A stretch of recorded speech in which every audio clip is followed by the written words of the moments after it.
Hello there, you're tuned into 7Edition with me, Sabrina Zainal. The headlines. Tun Dr. Mahathir demands proof that Russia was behind MH17 crash. No need for Datuk Sri Azmin to take leave during sex video probe.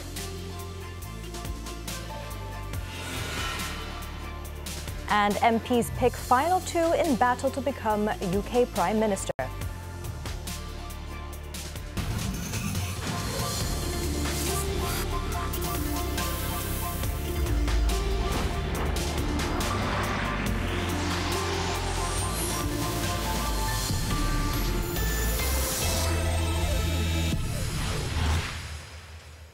We begin the bulletin with this story. Prime Minister Tun Dr. Mahathir Mohamad today demanded proof that it was indeed Russia which was behind the downing of Malaysia Airlines flight MH17 over eastern Ukraine in July 2014. He claimed that the recent findings on the culprits behind the incident was a politically motivated conclusion to solely blame Russia. Speaking to the media at the Prime Minister's Department Hari Raya celebration event in Putrajaya today, Tun Dr. Mahathir described the decision to charge 3 Russians and 1 Ukrainian with murder over the flight MH17 crash as a political plot against Russia. We are very unhappy because from the very beginning it became a political issue on how to accuse Russia of the wrongdoing. Even before they examined, they already said Russia. Now they say they have to. So it's very difficult for us to accept that. When asked if Malaysia's position on the matter was because of its stake with Russia, a country that buys Malaysian palm oil, this was what the Premier had to say. That is no different. That is, but as far as we are concerned, we want proof of guilt. That Russia did it? Yeah. Is that what you're saying? Yeah, but so far there is no proof. So only hearsay. On Wednesday, international investigators charged 4 people with murder over the shooting down of the aircraft above rebel-held eastern Ukraine, in which 298 people were killed. The 4 were Russian nationals Igor Girkin, Sergei Dubinsky, and Oleg Pulatov, and Ukrainian Leonid Karchenko. Their trial is expected to begin in the Netherlands in March next year, though they are expected to be tried in absentia as Russia does not hand over its citizens for trial elsewhere, and no one seemingly knows Karchenko's whereabouts. In an immediate response to the announcement by the investigation team, Moscow had rubbished claims of Russian involvement in the downing. On another matter, the Premier said there is no need for Datuk Sri Muhammad Azmin Ali to take leave while police are conducting a probe over a sex video allegedly implicating the Economic Affairs Minister. Tun Dr. Mahathir, who had earlier dismissed the viral video, also said that Datuk Sri Azmin should only take leave if the probe was over some wrongdoings or crime. There are calls for Azmin to take leave. How? Take leave. There are calls for Azmin to take leave during the investigation.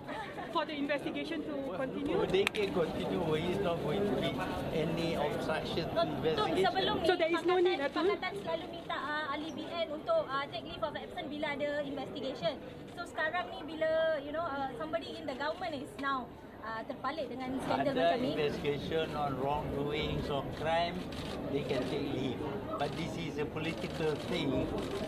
In fact, it is intended to embarrass him and to ask him to take leave. I don't like his political evidence.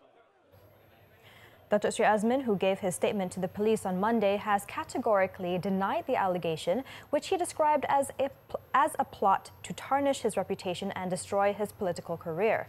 The PKR Deputy President was also convinced that the sex video implicating him was an inside job orchestrated by members of his own party to block his progress in the government and in politics.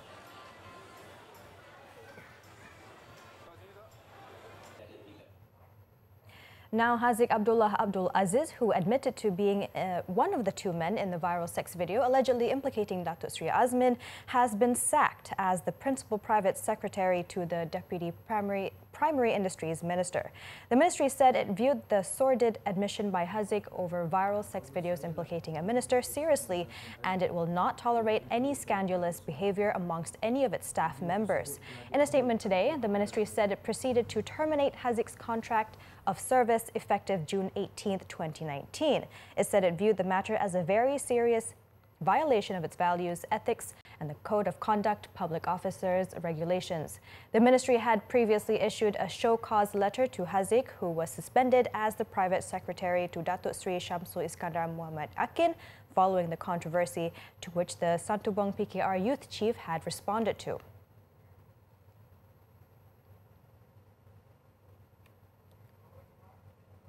Meanwhile, a list of phone numbers that were used to spread the pornographic videos have been handed over to the police by the Malaysian Communications and Multimedia Commission (MCMC). Its chairman, Al-Ishsal Ishaq, said that it was part of their joint investigation with the police, now conducted by the Cybercrime Committee. Investigation is ongoing. Jadi kita tahu SKMM adalah satu badan yang regulator serta juga technical. Jadi tentunya kita ada kebolehan yang maju.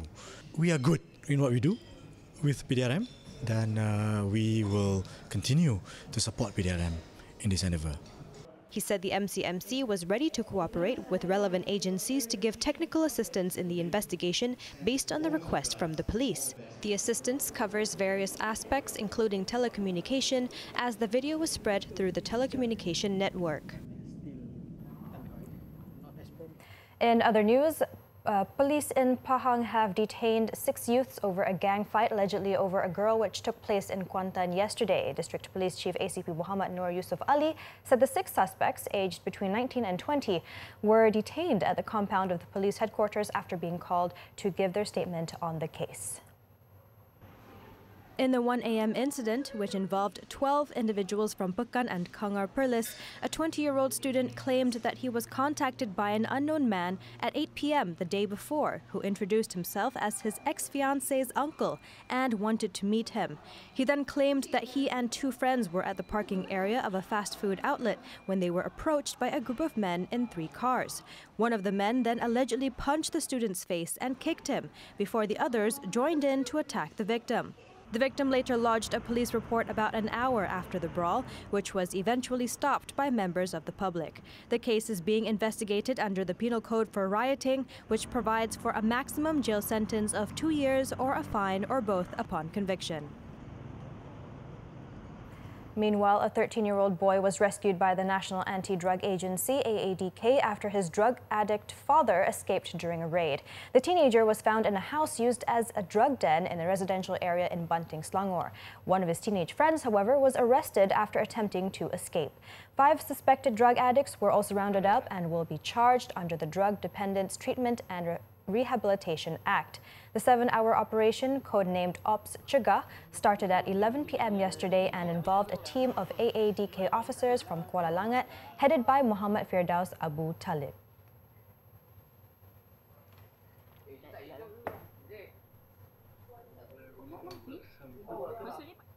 Now in Penang, a farm worker pleaded not guilty in the Butterworth Magistrates Court on a charge of driving under the influence of drugs, resulting in the death of a female nasi lemak seller last Sunday. 30-year-old G. Ravi made the plea after the charge was read out to him before Magistrate M. Kalaya Rasi. According to the charge, the man allegedly drove a car under the influence of drugs, resulting in the death of 44-year-old Roslinda Muhammad Isa, who was selling nasi lemak at Taman Bertam Indah, Butterworth at 10 a.m. on Sunday. Court set bail at 8,000 ringgit with 1 surety and ordered the accused to report to the nearest police station on the 20th of each month. July 22nd was set for case mention.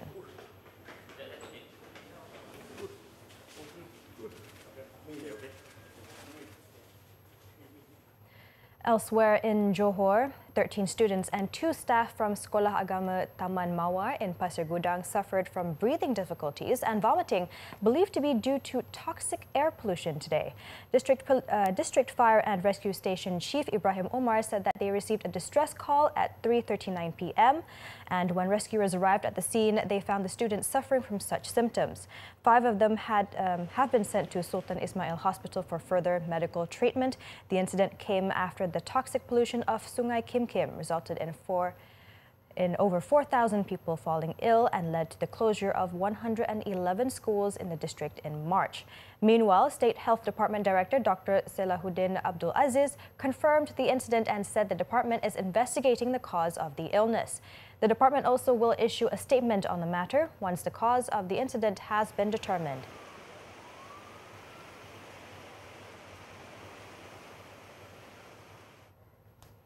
Now, some school children in Perlis had a fright this morning when the roofs of their school started flying off during heavy rains at 8:30 a.m. 19 schools, including 3 secondary schools, were damaged during the morning storm.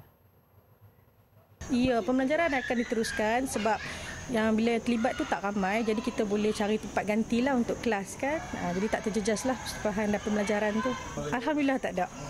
Sebab dia berlaku, kebanyakannya berlaku di luar kawasan. Maksudnya bumbung atas tercabut jatuh bawah. Jadi di luar bangunan lah. Yang paling teruk sekolah SK Tengku Putrah ni lah yang kena student, tapi yang kena ayat hujan sajalah. Tidak ada kemalangan jiwa lah.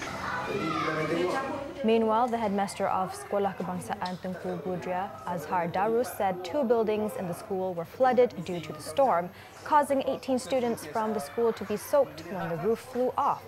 Schools that were damaged included those in Arau and Simpang Empat. The Education Department estimates losses of the damaged schools, including those in Arau and Simpang Empat, to be more than 150,000 ringgit.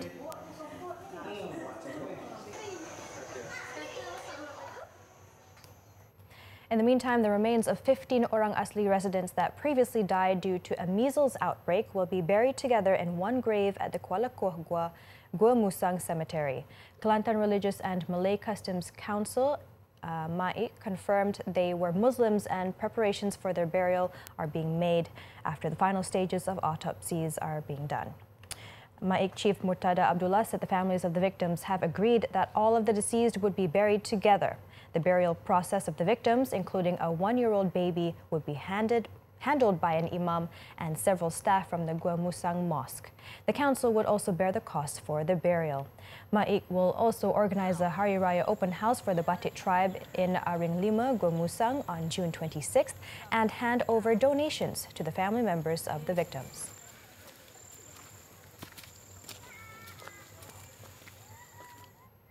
Coming up, Twitter Jaya netizens slam parent over child negligence. Stay tuned. Thanks for staying with us.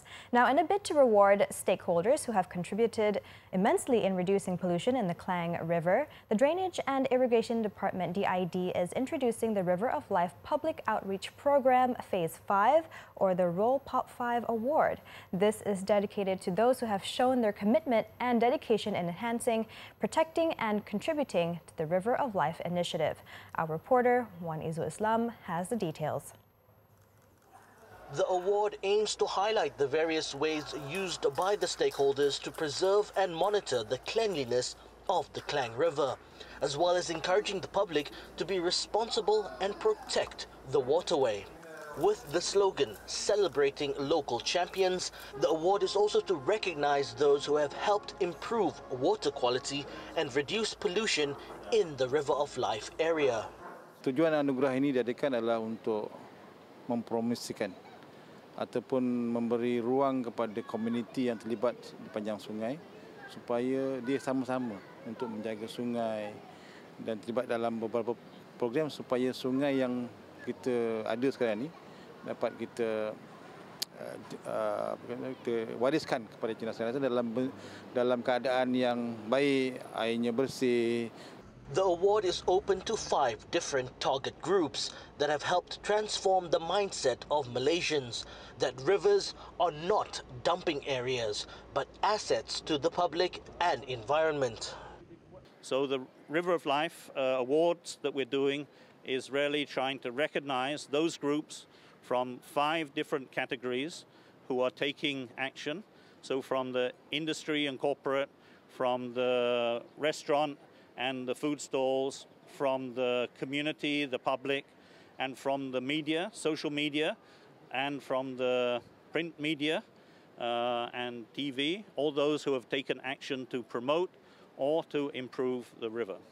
A special category has been created for media and social influencers who have published articles or reports on the River of Life project since 2017. Their submissions can touch on any aspect of the river that has general significance to the local community. The deadline for submission is August 15th, while the award ceremony will be held in September 2019 in conjunction with the World Rivers Day celebration. Other than raising awareness to the public, this award will help motivate key opinion leaders as well as key stakeholders from the community groups, corporate and industries based in the Klang Valley for them to become key local championing leaders in conserving that of the Klang River here in Kuala Lumpur. Wanizul Islam, Media Prima. The East Coast Economic Region ECER Master Plan EMP 2.0 unveiled today aims to draw 70 billion ringgit in new private investment and create 120,000 new jobs. The master plan has also mapped out 60,000 entrepreneurial opportunities for the people as part of its key goals. The EMP 2.0 was launched by Prime Minister Tun Dr. Mahathir, who is also the chairman of ECER Development Council, ECERDC, at the Prime Minister's office. Under the plan, emphasis would be given on 6 strategic initiatives, namely increasing labour productivity, diversifying economic bases, facilitating economies of scale, mobilizing the labour force, leveraging connectivity and enhancing enabling infrastructure such as information and communications technology broadband connectivity. The EMP 2.0 also aims to accelerate the next leap of ECER's socio-economic transformation, ultimately narrowing the regional imbalance and enhancing the well-being of the people, with greater emphasis to be given to accelerate the region's readiness for the 4th Industrial Revolution.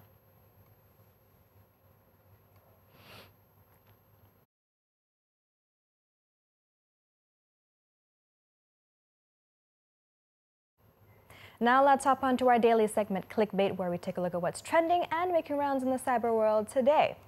Kids are known for their fidgety character and having a curious mind, but sometimes when left without adult supervision, there can be detrimental consequences to children. 999 Malaysia on Wednesday tweeted a teeth-clenching freak accident where a child's finger was caught in the bottom skirting of an escalator in a supermarket in Bintulu, Sarawak.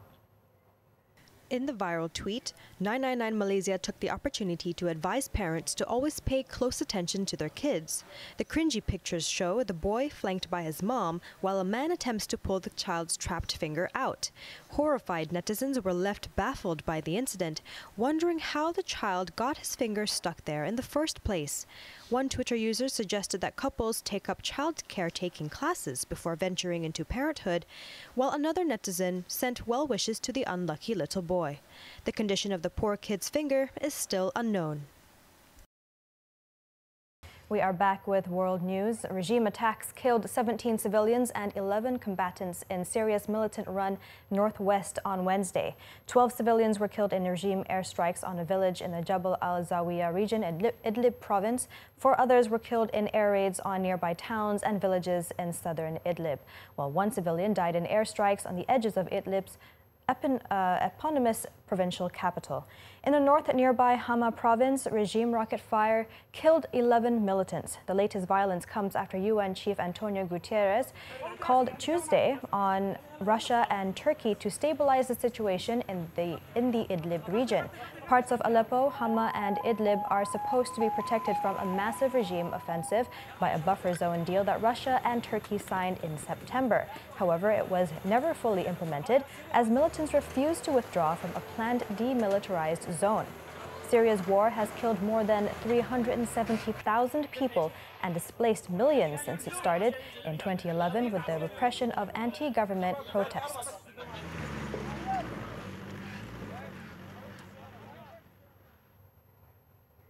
Moving on, Conservative MPs will decide Thursday who will join Boris Johnson in the final 2 battling to become Britain's next Prime Minister, with 3 contenders jostling for the second spot. Foreign Secretary Jeremy Hunt, Environment Secretary Michael Gove and Interior Minister Sajid Javid are vying to join Johnson on the ballot paper to be put before 160,000 Conservative Party members. 2 rounds of voting are scheduled to whittle the 4 down to 2, though Johnson already has more than enough backing to ensure he cruises through. The last 2 will then face 16 hustings meetings around the country and 2 televised debates before Tory party members send in their postal votes to pick a new leader. The winner will be announced in the week beginning July 22nd and then take over from Theresa May as Prime Minister. Thursday's fourth ballot takes place between 10 a.m. and 12 p.m, with the result declared an hour later. If no candidates withdraw and 3 remain, MPs are then scheduled to vote again between 3:30 p.m. and 5:30 p.m. In Wednesday's third ballot of 313 MPs in the governing centre-right Conservative Party, former Foreign Secretary Johnson came first with 143 votes, ahead of Hunt on 54, Gove on 51 and Javid on 38. International Development Minister Rory Stewart was eliminated with 27 votes.